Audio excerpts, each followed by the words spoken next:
this song just kind of hit it hard, and then the spot where I thought it was going to lay back, the guitarist hit what's one of the nastier fuzz pedals I've ever heard on a recording, which was awesome. What's up, Album Book Club? Today we are here with another EP review. I got Karl with me, and he's going to blind react to an EP that I picked. Ready to get started? Let's go. All right. So today Karl is listening to Elchari by Tipa Tipo. Tipa Tipo is a New York-based Spanish yacht rock band.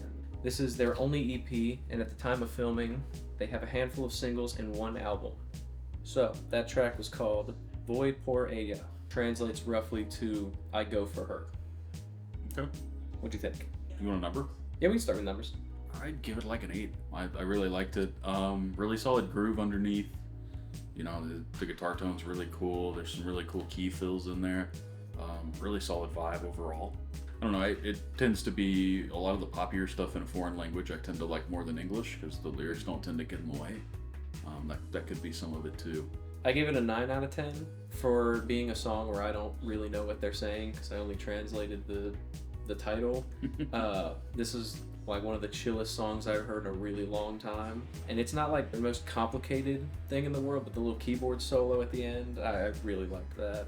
But I did think the keyboard was a little bit quiet. Could have been turned up a little bit. But other than that, I really like this song. Good, next track? Next track.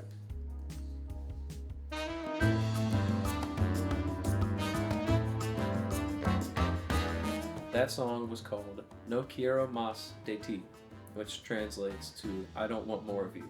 Yeah, killer groove, very rock solid. The song has a really retro vibe, but it's not old. Mm-hmm. It's not more than 10 years old. I'd put money on it, but we'll see. The drums are really crunchy, but in a really interesting way. You know, the whole mix just lays really nice. It's a little bass forward, but the other one was too, so it may just be mixed choices. But no, this track was awesome. Just a really laid back groove, you know, just really cool. Maybe a little on the long side. I don't know, I think there might have been 10 words. It's hard to tell when it's a foreign language. You know, they may have been able to cut a chorus out or something. I wasn't expecting a guitar solo, so that was really cool. That's not normal in this kind of music, you know, especially not a very forward one like that. And this does remind me of a lot of stuff that I do listen to, you know, more modern stuff like Hiatus Coyote, or, you know, even older. I'm a huge fan of Jamiroquai too, you know, that kind of just like kind of funky something. Leaned a little bit on the disco side, but not enough to make me hate it. So, you know, I'll give them props for the references. You know, for me, I just complained a bunch, but I'm gonna say the song's like a 9. I give this one an 8 out of 10. This whole EP is on my like driving playlist, and I think when it's in that kind of context, the length of the song doesn't really impact it as much.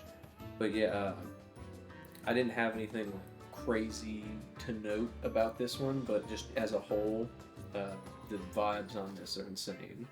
Yeah, I mean, just absolutely. Whatever this is, you know, I'll write it down. This will go in my rotation because this has been cool. Also, it is 2021. Cool. So I was right. It's the plugins that give it away. Yeah. You can tell what's on what, and there's a few things that are they're vintage style plugins, but would not have been put together until a more recent thing. Yeah. You can thank Tame Impala for that. Being able to hear some of that stuff on the drums. Ready for the next track? Move on, next track. Cool.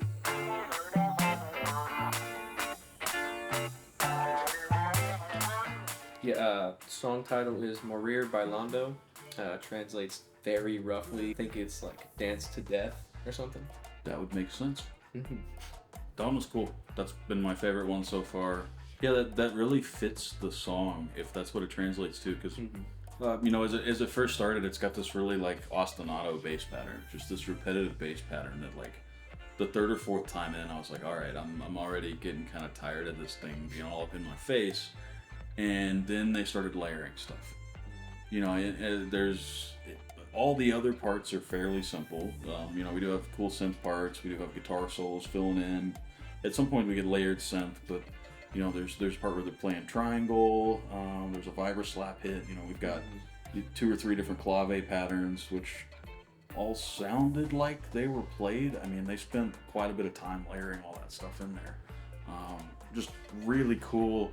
You know, it gave this kind of like, it's a very Latin funk feel. You know, this was probably the most Latin feeling of all of them, and it's down to the syncopation in that bass line and the repetitiveness of it. But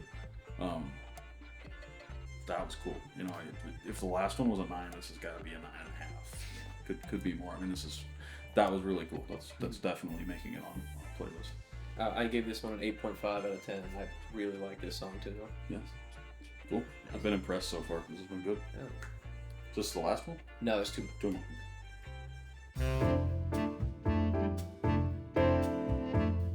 That track was titled Saibanas, and it translates to bed sheets. Makes sense. Yeah. Baby making music. It's the right tempo. The only thing, that one, like, I was having a hard time differentiating instruments just because of how hot the bass was. You know, it could be a combination of the compression they chose, that it was actually almost like it almost feels like the bass was just overpowering a lot of stuff in the mix, to the point where I'm not really comfortable complaining about what I'm fairly sure is a fake vibraphone sound. I play vibes. It's one of my favorite instruments, so you know, I have a hard time with a keyboard-made vibe sound, but the bass was actually so high up that I was having trouble listening. That's what, if you saw, I was kind of moving the headphones around to see if I could get it to shift any to tell. But really cool. You know, I wasn't expecting the bridge in there. The song probably would have got about a point lower without it, but a couple spicy chords. You know, kind of continues the thing the whole album's had, where it's kind of deceptively simple. You know, they're doing it on purpose. You know, it's not they're holding back some stuff in order to kind of keep the vibe, to keep the flow going. That's really impressive. So this one's probably another 8 for me. This was my favorite on this EP. I give it a 9.5 out of 10. I really liked the swishing vibe from the last 3. Complete like tone shift, and I really liked the vibraphone. Real or not, I loved it at the end of this. Really cool texture. Yeah, you know, I was really excited to hear it. You know, like I said, I tend to dock points if it's something a little artificial, but I do want to listen to it again, see if it's just that me and these headphones don't get along. Or, that could be it. You know, something I know like I did this review on AirPods, so it might be different places. And you know, it's just one of those things about mixing. You know, if somebody mixes on small speakers, they compensate by adding bass. So if these headphones are a little bass heavy, it can multiply and compound. So yeah, could be. All right, last track. Yep.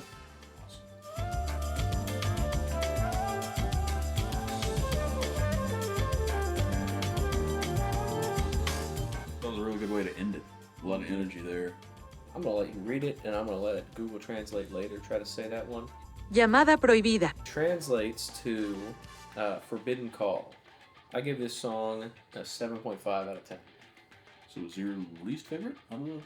Second least favorite. I don't know. I think I like all these songs. But Yeah, I know it's hard to say anyone's better. Yeah. I don't know. Before the end, I would have said this is probably my favorite song on the playlist. I don't know, or on the EP. But it kind of, I don't know. Ending with a guitar like going out of tune is such a. I mean, it makes sense with the song title. You know, it kind of makes sense with the message, which was in English this time.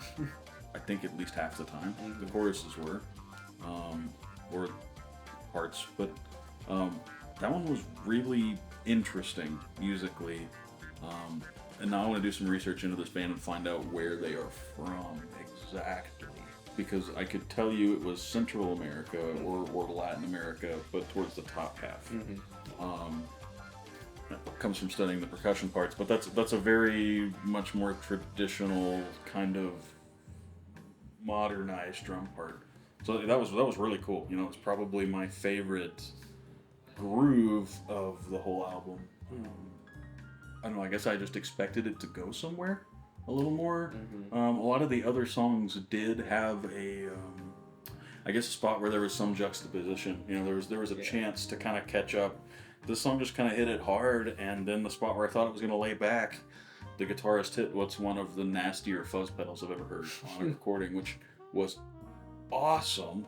Just not at all what I expected, having listened to the rest of the EP. The other one was a 9.5. That's at least that. I mean, it may be like a 9.52, something like that. You know, that was probably my favorite track on the album. It's probably just because it was the last one I listened to. I could probably amend my score and give it like an 8, but I can't figure out how.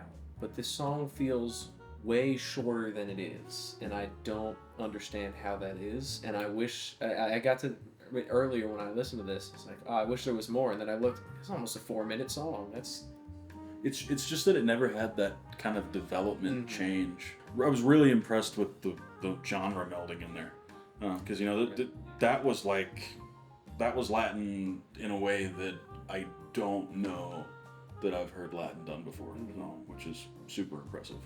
I guess we'll rate the album art real quick. I gave this like a 9.5. I don't know what could make it better. I don't know what is holding it back from that 1/2 point, but I really like this picture. Kind of looks like an orange slice being struck by lightning, which is pretty cool. That's probably kind of what the album sounds like. That's fair. You know, if I bought this on vinyl, I hope it said what the band was on the back. But yeah, you know, it's a cool enough picture that I would have pulled this out and been interested. Not that I'd be in the yacht rock section, but I looked. They didn't press this one. I wish they did. Okay. I was gonna buy it like last week. Yeah. No, that was really cool. Thank you guys for watching. If you made it this far, make sure to like, comment, and subscribe, and tune in next week for another EP review.